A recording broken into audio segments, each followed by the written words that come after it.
C Joseph Vijay எனும் நான்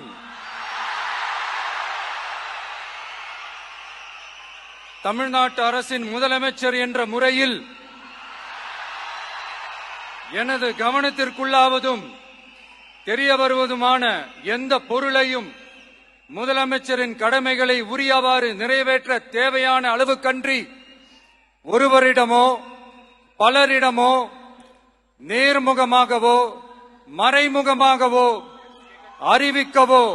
வெளிப்படுத்தவோ மாட்டேன் என்று ஆண்டவன் மீது ஆணையிட்டு உறுதிமொழிகிறேன்.